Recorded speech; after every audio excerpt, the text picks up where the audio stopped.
Our next panelist is Dr. Sherry Menor-McNamara. She's the president and CEO of the Chamber of Commerce of Hawaii. She's the youngest and first female president and CEO in the Chamber's 173-year history, as well as the first Asian to serve as the leader of a state chamber in the nation. She serves on the board of directors of the U.S. Chamber of Commerce, the Council of State Chambers, the Association of Chamber of Commerce Executives, which is ACCE, and the Western Association of Chamber Executives, as well as on the U.S. Chambers Committee of 100. She received her Juris Doctorate degree from the University of Hawaii's William S. Richardson School of Law and her MBA from Hawaii's Shidler College of Business. Sherry, please go ahead. You have 14 minutes. Welcome. Thank you. Thank you for having me here. Aloha, everyone. I would say good morning because in Hawaii, it is 6:30 a.m. There's a 6-hour difference from the East Coast time, so I'm slowly waking up. So please forgive me if I'm a little not as energized, but I will get there. And I just wanted to say, Martini, that was an excellent presentation. Mine is not as sophisticated, but I really appreciated your information and content. So for me, I'm just going to talk about how Hawaii is impacted by the supply chain issue. But before I get started, just a brief description about the Chamber of Commerce Hawaii. We are the state chamber. We have approximately 2,000 member companies that employ over 200,000 employees. So a good percentage of Hawaii's economy, and our businesses come from diverse backgrounds, different industries, and different size businesses. 80% of our membership, however, is small business. And we serve various functions from our advocacy role, advocating heavily at the legislature, as well as on county and federal levels. We are the state liaison to the military. Hawaii is the only state in the nation that has all the branches represented here in Hawaii, and it is our second largest economic driver. So we definitely play a significant role in that. And of course, with any chamber, there's a lot of programming to help support our members. So before I get started and get into the questions that were prepared for us, I just want to give a brief background about Hawaii. We are the most isolated population as of 2020. We have about 1.46 million people. Majority of our residents live on Oahu, the most populated and the capital of our state. And the closest landmass is California, which is about 2,400 miles away. We have 6 major islands: Oahu, Maui, Hawaii Island, Kauai, Molokai, and Lanai. And these major islands have 10 commercial harbors collectively. In Hawaii, because we are an island state, 85 to 90% of our food and fuel are imported. But if you talk about overall goods, it's pretty much about 98%. So nearly almost everything is imported to Hawaii. And our economic drivers, number one, tourism. I'm sure many of you may know that. It pumps in about over $17 billion into our economy. And as I mentioned, military is our second largest economic driver that pumps in more than $14 billion. Because we are island state and that many of our goods are imported, we are always consistently ranked as the number one highest cost of living in the nation. So while it's paradise here, it's also very expensive to live here. And our GDP is $75.3 million as of 2022. Next slide. And to give you context about shipping here in Hawaii, most shipping needs to be done on a just-in-time basis just because we don't have that kind of access that's available on the continent.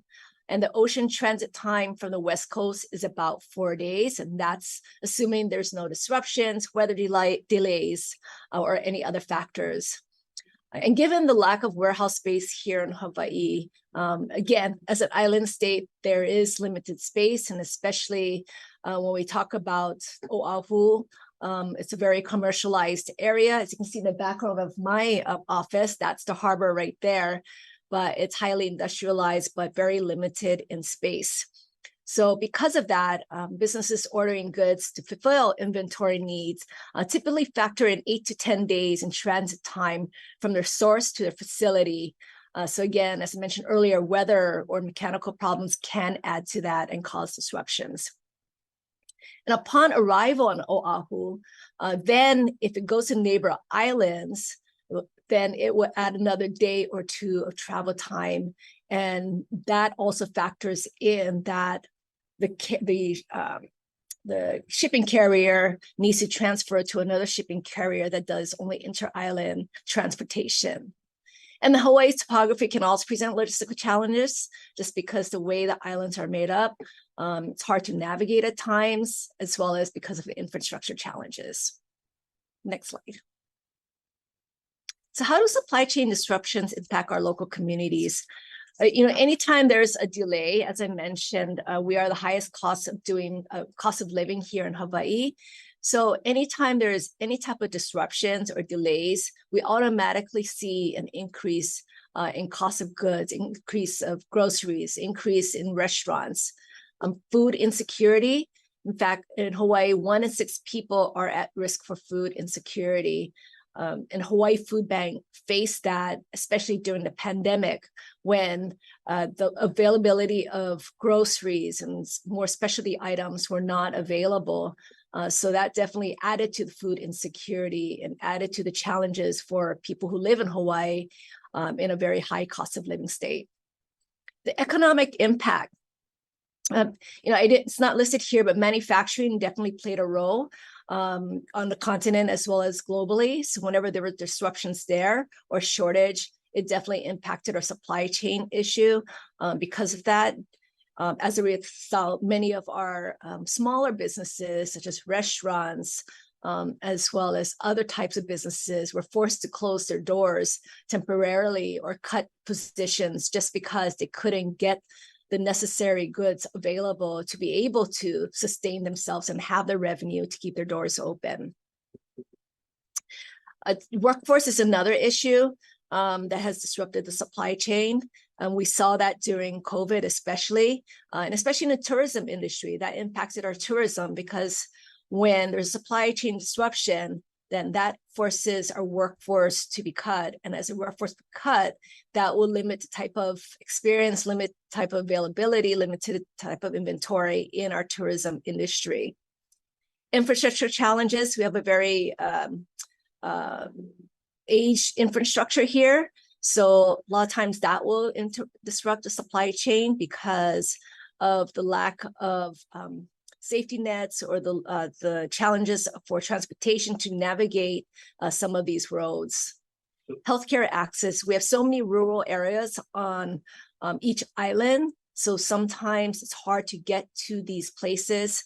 And when there's a shortage of supplies, especially in Medicare, the medical supplies, then it does pose healthcare challenges for our people in rural areas. And energy supply, over 60% of our energy is fuel source. So anything that impacts that will definitely impact and have a trickle-down impact on our economy and our cost of living. Next slide. So what are some of the recent examples of community disruptions? I'm sure many of you have already heard about the Maui wildfires that has devastated the Lahaina community. Been there a few times already and just driving through there. You've seen photos, but nothing can describe actually being there and seeing what has happened to the lives as well as livelihoods of the people of Lahaina. Many are generational families that have lost everything, lost some of their family members, lost businesses as well as their homes. So the supply chain disruptions wasn't as prevalent so far in terms of getting goods to the island. And I think part of it is because in Hawaii, there's this sense of community, sense of soul, sense of helping one another. And there's a term called laulima, which is many hands working together. So as soon as this happened, a day after, people, organizations, government mobilized from across the islands to make sure that goods were transferred in a timely basis. Shipping companies, transportation companies, they all stepped up and donated their goods, services, and time to make sure that the people of Lahaina community were able to get supplies needed. Now, granted, there was some shortage of medical supplies in areas just because there was already shortage in those supplies. But overall, in terms of getting food, clothes, generators, as well as other items, were pretty expedient. The one thing, though, that was a challenge was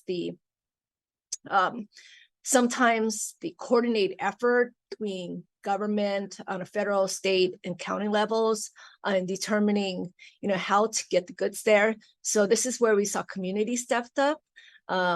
They got their own boats and loaded up and brought it from one side of the island to the other and created their own supply chain line to get the goods into the shelters. So that's one example. And you might have seen it in the news and how that happened, but that is truly a remarkable example of what community leaders, what the community here in Maui was all about. The one thing that we will probably face some challenges to housing. Many of the residents right now who has lost their homes are now sheltered at hotels, Airbnbs, or some have moved to different islands, moved in with their relatives. So there's definitely right now a temporary housing, but the challenge is that on Maui, housing has been already an issue. It's one of the highest places to buy a home. More than $1 million. And so they were already facing a housing shortage. And now to rebuild a community with homes and what that looks like will pose some challenges. And what will be the challenging part is the construction and getting the goods and the supplies to Maui. So there's a lot of anticipation and anxiousness about how that will happen and how that would add to the cost of housing. The other one is after the Maui wildfires, a project to place warning sirens throughout Maui County is delayed due to composite poles taking a long time to manufacture. As I mentioned earlier, manufacturing is a huge issue. So the delivery was delayed another 195 days. And so the arrival won't be here for a few months longer than anticipated. The other natural disaster that almost halted the supply chain or transportation, disrupted supply chain, is the recent volcanic eruption of Mauna Loa on Hawaii Island. It was first time in a long time, I believe since 1980s, that the volcano erupted.